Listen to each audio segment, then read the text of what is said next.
하나님 말씀은 예레미야 40장입니다. 1절로 12절까지 읽겠습니다. 예레미야 40장 1절로 12절 말씀입니다. 사령관 느부사라단이 예루살렘과 유다의 포로를 바벨론으로 옮기는 중에 예레미야도 잡혀 사슬로 결박되어 가다가 라마에서 풀려난 후에 말씀이 여호와께로부터 예레미야에게 임하니라. 사령관이 예레미야를 불러다가 이르되 내 하나님 여호와께서 이곳에 이 재난을 선포하시더니 여호와께서 그가 말씀하신 대로 행하셨으니 이는 너희가 여호와께 범죄하고 그의 목소리에 순종하지 아니하였으므로 이제 이루어졌도다.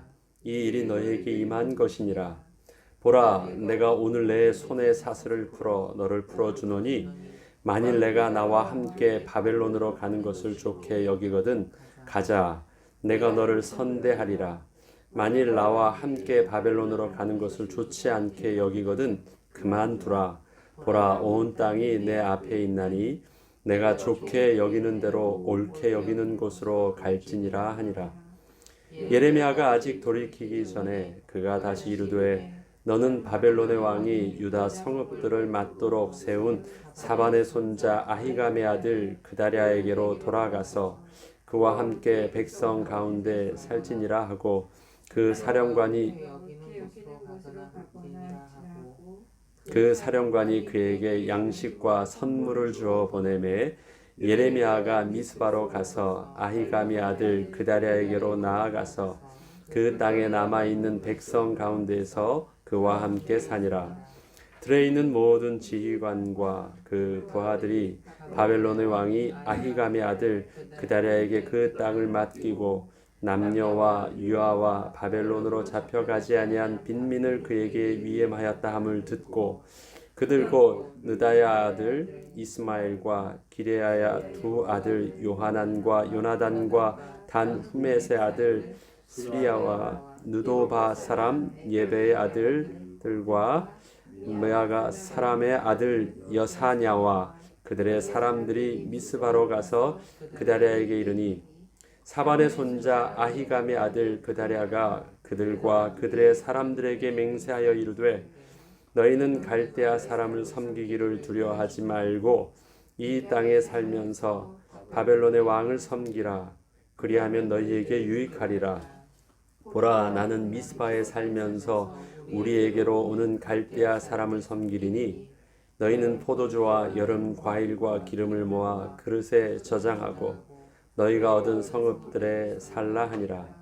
모압과 암몬 자손 중에 에돔과 모든 지방에 있는 유다 사람도 바벨론의 왕이 유다의 사람을 남겨둔 것과 사반의 손자 아히감의 아들 그다랴를 그들을 위하여 세웠다 함을 듣고 그 모든 유다 사람이 쫓겨났던 각 처에서 돌아와 유다 땅 미스바에 사는 그다랴에게 이르러 포도주와 여름 과일을 심히 많이 모으니라. 아멘. 40장부터는 이제 바벨론 왕이 이제 함락하고 돌아간 후에 거기에 총독을 세워놓고 이제 속국으로서 그 땅을 이제 통치하게 되는 시작을 합니다.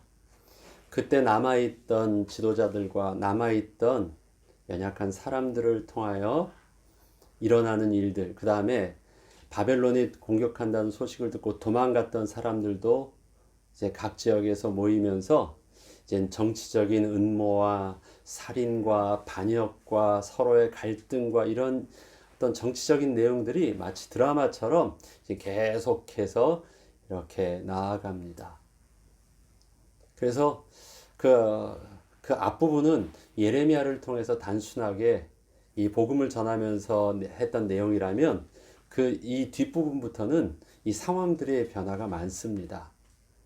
각자 서로 이 정치적 갈등과 또 살인과 그 가운데 반역과 뭐 이런 여러 가지 일들이 읽으면 이렇게 흥미진진하게 또 보면서 우리도 복잡한 상황 속에서 그럼 나는 어떻게 선택과 판단을 하며 내가 하나님 앞에서 신앙을 지킬 수 있는 올바른 그 길은 무엇인가를 생각해 보게 됩니다.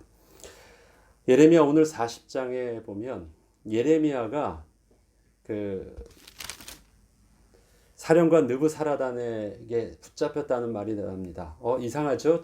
어저께는 바벨론 왕 느부갓네살 왕을 통해서 그 사령관에게 그를 선대하라고 했는데 그래서 그를 풀어주었잖아요. 그런데 여긴 잡혔습니다. 그 잡힌 이유가 그 느부사라단 사령관이 잡은 것이 아니라 많은 포로들을 이젠 다 끌고 가는 중에 그의 부하들이 거기에 섞여 있던 예레미야도 잡아간 거예요. 가다가 한참 가는 중에 보니까 예레미야가 있거든요.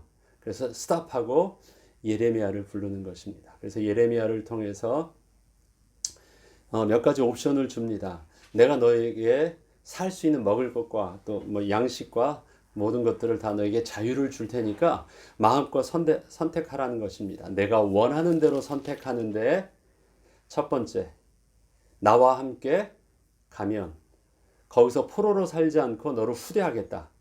제대로 거기서 시민답게 살 수 있도록 충분히 해주겠다. 두 번째, 네가 그걸 원치 않는다 그러면 괜찮다. 여기서 산다 그래도 내가 너에게 그냥 양식을 주고 여기서 살 수 있도록 하겠다. 크게 둘로 나뉘어집니다. 그다랴에게 가서 그 밑에서 보호를 받아도 되고 아니면 네가 원하는 어디든지 가는데 너에 대해서는 자유를 주고 너에 대해서는 해하지 않도록 내가 보장해 주겠다는 일들을 합니다. 제일 좋은 인간적인 선택이라면 어디가 될까요? 사실은 그리로 가는 것입니다. 왜냐하면 여기에 남아있는 자들은 상처받은 자들이고요. 지금 남아있는 자들이 그렇잖아요. 그 다음에 남아있는 곳에서는 그렇게 살기가 좋은 상황이 아닙니다. 가난한 자들이고 모든 것이 황폐되어졌고 뭔가 그 다음에 자기에게 이제 정적이 될 수 있는 원수가 될 만한 사람들에 의해서 또 어떤 해함을 당할지도 모르는 일들입니다. 아니 사령관이 보증하고 왕이 보증해서 가면은 충분히 대우를 받을 수 있는데 그는 어떻게 하느냐? 가지 않고 느부갓네살 왕이 총독으로 세운 그다랴가 있는 미스바에 그다랴가 있는 그 미스바에서 그의 밑에서 백성들과 함께 살았다라고 합니다. 이 소식을 듣고 도망갔던 사람들이 또 거기에서 섞여 있던 여러 지도자들과 함께 또 그다랴에게 와서 같이 살게 되는 내용들이 있습니다. 그 상황 속에서 이제 내일부터 진행되어지는 부분들은 그다랴가 죽임을 당하는 모습도 나오고 또 반역하면서 여러 가지 일어나는 일들이 있지만 우선은 그다랴를 중심으로 이렇게 다 모이는 그 상황까지의 내용을 통해서 예레미야의 선택과 그 다음에 여기서 느부갓네살 왕이 세웠던 그다랴는 어떤 사람인가를 우리가 좀 보려고 합니다. 우리가 무엇인가를 선택하고 판단하거나 뭐 결정을 한다고 할 때는 나름대로 뭐 각자 다 좋은 대로 자기가 옳다고 하는 뜻대로 하겠죠. 그러나 그 옳다고 하는 뜻들은 자기가 정확하게 인식을 하고 있던 인식하지 않고 있던 간에 그 개개인마다는 자기의 나름대로 기준이 있다. 나는 이러한 기준 속에서 이렇게 판단한다고 말할 수 있는 사람이 있고요. 나는 그렇게까지는 난 무슨 판단과 기준이라는 건 잘 몰라도 아무튼 나는 이것이 좋다고 해서 판단하는 나름대로의 기준이 있습니다.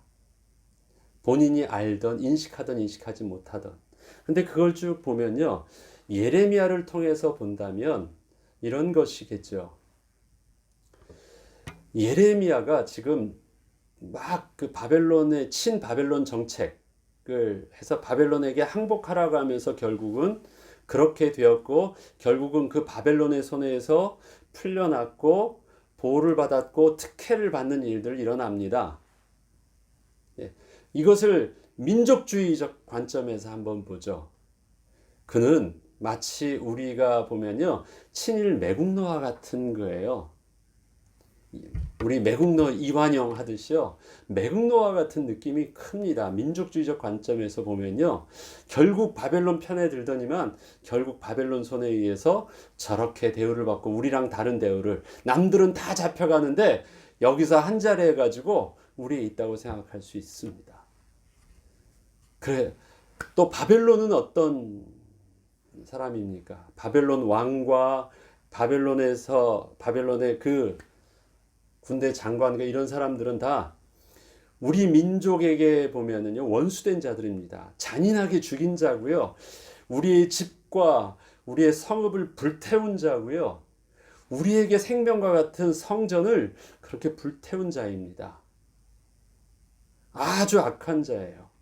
원수입니다. 하나님께도 원수고 우리 민족에게서도 내 부모 형제를 죽이고 붙잡아간 원수된 나라가 바벨론이고 그 느부갓네살 왕입니다. 얼마나 이것이 화가 나는 일입니까? 그 편에 있는 예레미야를 어떻게 좋게 볼 수 있겠습니까?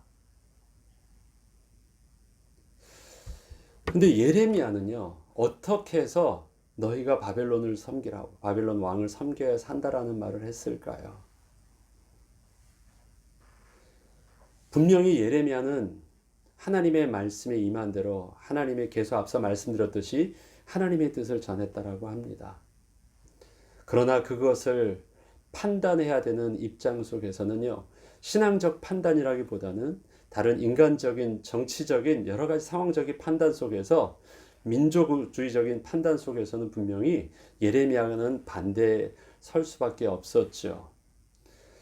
그러면 예레미야 입장에서 그 원수된 바벨론에 왜 판단하게 됐냐를, 그 바벨론을 왕을 섬기라고 했냐 할 때는요, 몇 가지 분명한 이유가 있습니다. 우선 이스라엘 백성들이 바벨론, 또 이스라엘의 시드기야 왕과 그 앞에 왕과 신하들과 백성들이 바벨론을 거부하려고 하는 이유가 어디에 있을까요?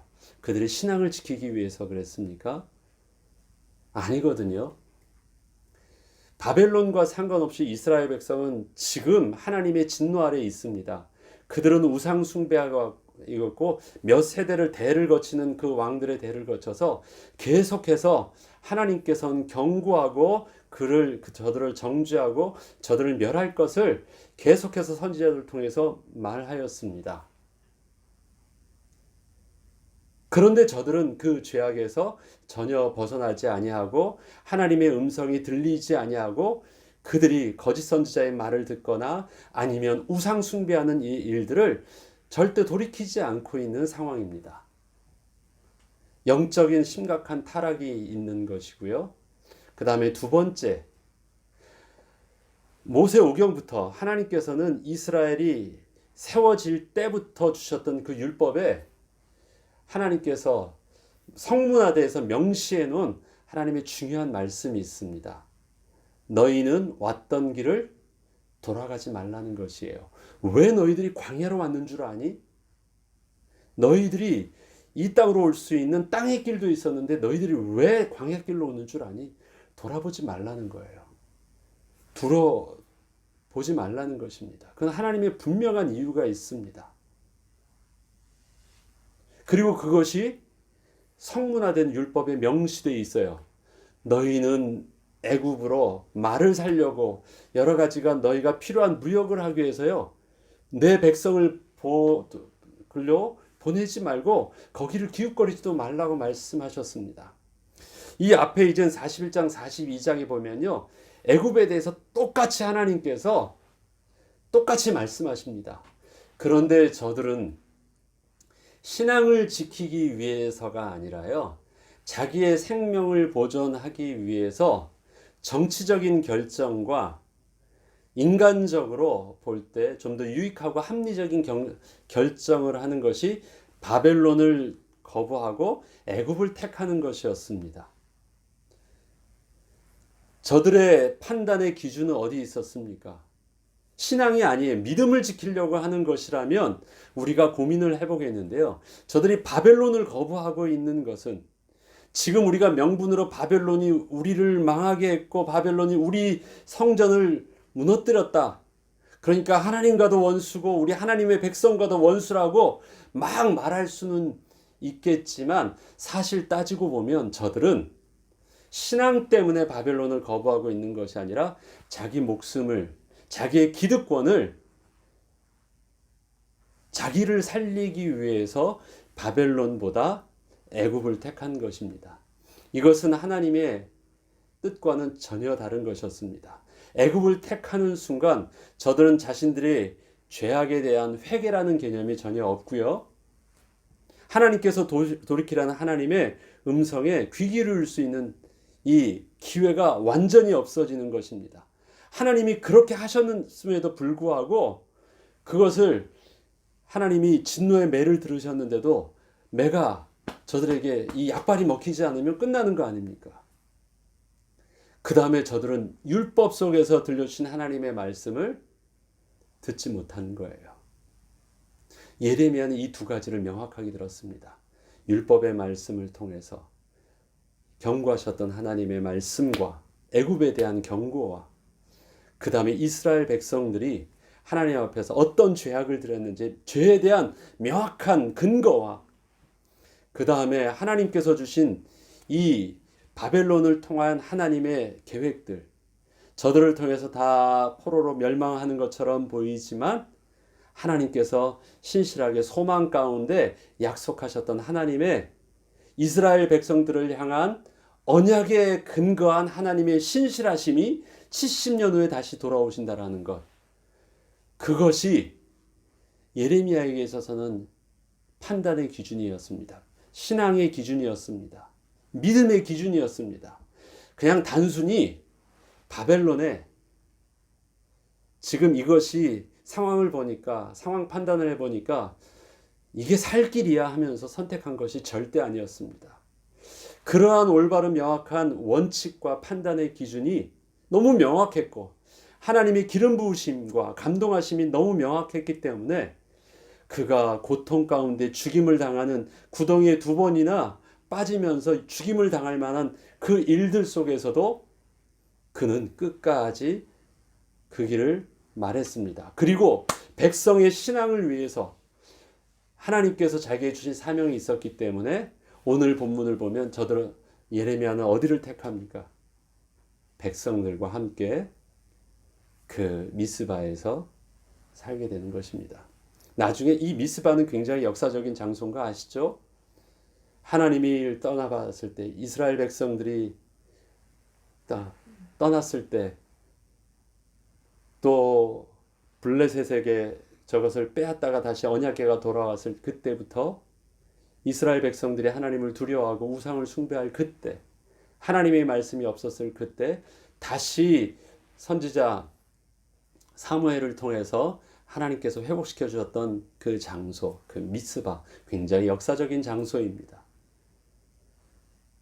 거기에 그다랴의 그 쥐 총독 밑으로 가서 백성들과 함께 살았다고 합니다. 그 백성들은 어떤 백성들이었죠? 39장 10절에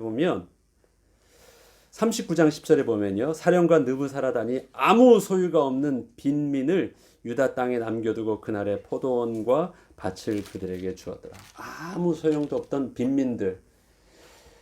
사령관이 포로로 잡아가지 않아도 될 만한 사람들. 저들은 냅두어도 아무 위협이 될 수 없는 그런 영향력이 없는 가난하고 약하고 사람들 보기에도 보잘것없는 사람들 세워놨어요.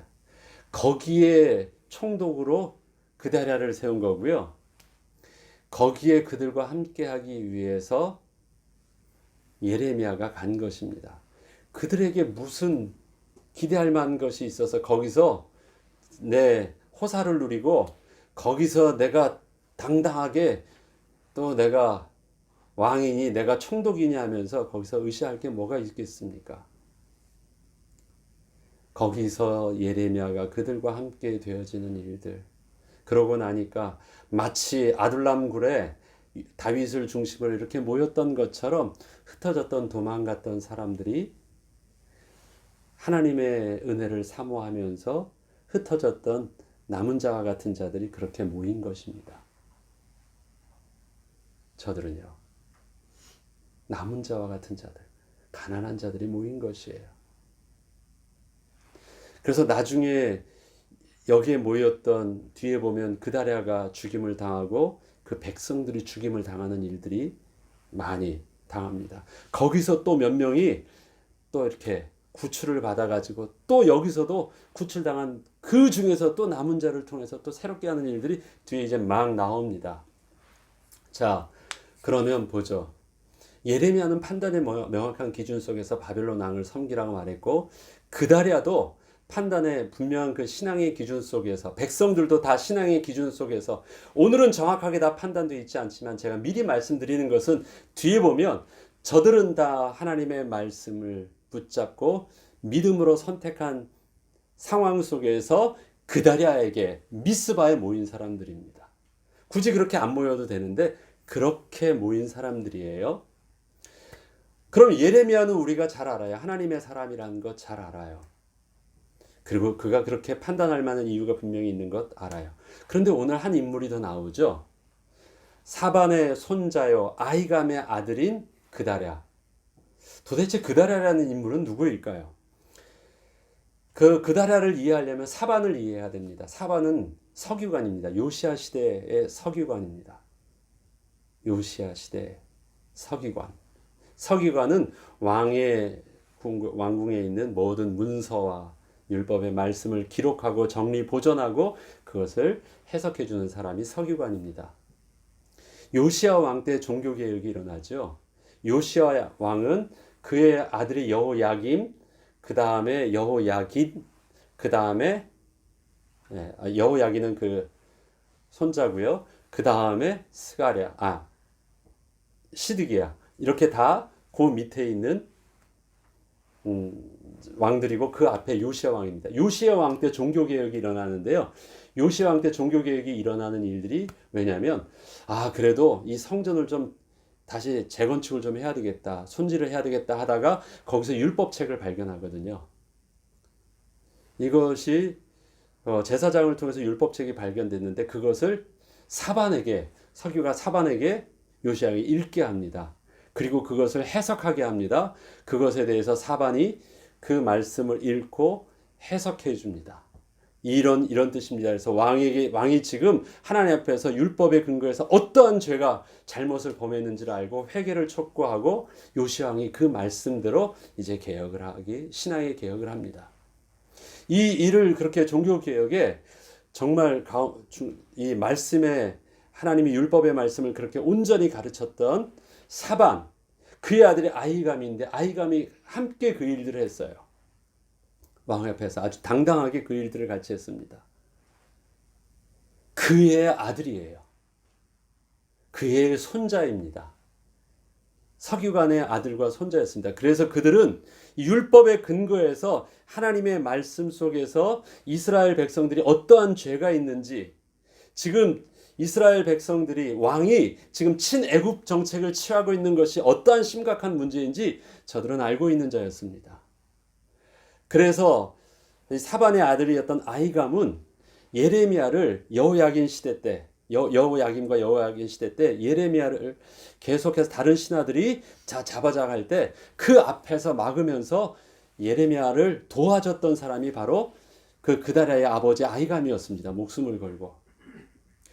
그들은 분명한 말씀을 올바로 해석하고 말씀을 지킬 수 있었고, 왕의 궁정에 왕들이 어떠한 잘못과 또 실패한 정책을 통해서 망했는지를 정확하게 누구보다도 기록한 자이기 때문에 잘 알고 있는 자였습니다. 그러하기에 이 그다랴는 바로 그러한 할아버지와 아버지 밑에서 올바로 자기가 나가야 될 길이 무엇인지를 알고 있던 자예요. 그래서 그와 함께 예레미야가 함께 이제 새로운 그 안에서 신앙의 개혁을 시작할 수 있었던 것입니다. 우리에게 겉으로 보면, 우리의 감정적인 인간적인 것으로 보면, 우리 민족주의적인 감정으로 본다고 하면 우리의 원수고, 우리의 아비의 원수고, 우리 형제의 원수고, 나의 자존심과 나의 모든 것을 다 빼앗아간 것처럼 보이지만, 때로는 그 앞에 하나님의 말씀이 마치 굴복하라는 것처럼 그를 섬기면서 지금 원수 삼지 말라고 하는 것처럼 우리에게 내 인간적인 어떤 감정과 그 어떤 상황의 선택과는 정반대의 선택을 할 만한 상황이 저와 여러분에게도 온다면 어떻게 할까요? 사람들이 막 옳다고 하는 그 기준들은요, 어디에 기준을 두었느냐? 나와, 그 다음에 사람과, 그 다음에 정치적인 관점 속에서 하지만 우리는 어디서부터 우리는 판단의 기준을 삼아야 될까요? 너무 잘 알잖아요. 그것이 우리의 신앙의 기준입니다. 좌가 어디 있고 우가 어디 있습니까? 좌가 오를까요? 우가 오를까요? 어느 정당에 취한 것이 하나님의 뜻일까요? 아니에요. 그건 좌와 우로 판단해야 될, 이 사람이 틀리기 때문에 난 이 사람을 선택한다고요? 이 사람이 틀리기 때문에 난 이 사람을 선택한다고요? 그래서 우리는 막 싸우면서 내가 내 길이 옳다고 하면서요. 그 옳다는 기준을 각자 저들 속에서 말하고 있는 각 정치적인, 각 이론적인 그 이론을 근거로 해서 막 내가 옳다라는 것을 주장해요. 그런데 거기에 뭐가 없어요? 우리가 하나님 앞에서 신앙의 기준이 없다라는 게 문제예요. 예레미야의 기준은요, 애굽이냐 바벨론이냐라는 그 기준 속에서, 북과 남의 그 기준 속에서 바벨론을 선택한 게 아니에요. 바벨론도 아니고 애굽도 아니었어요.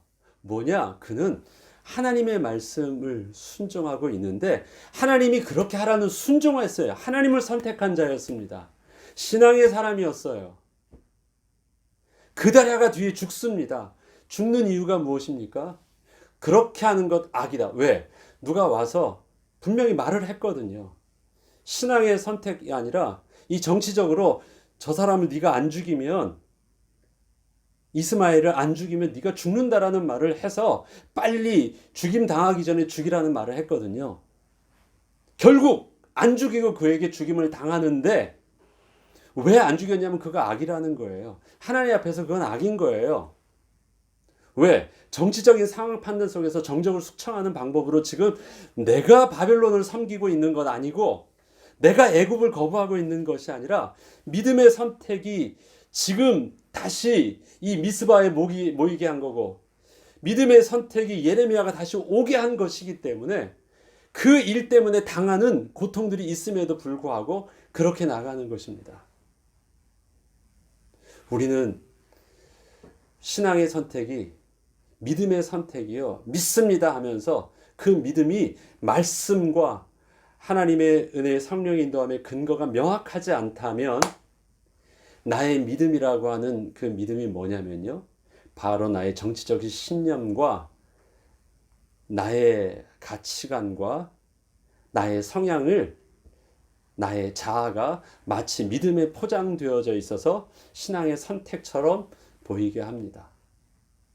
그러하기에 서기관이 중요시했던 그 하나님의 말씀에 대한 올바른 해석과 선지자가 그렇게 중요시했던 하나님의 말씀에 임하는 그 말씀의 비밀들이 바로 미스바에서 가장 연약한 자들을 통해서 다시 신앙을 회복하는 시작을 하게 한 것입니다.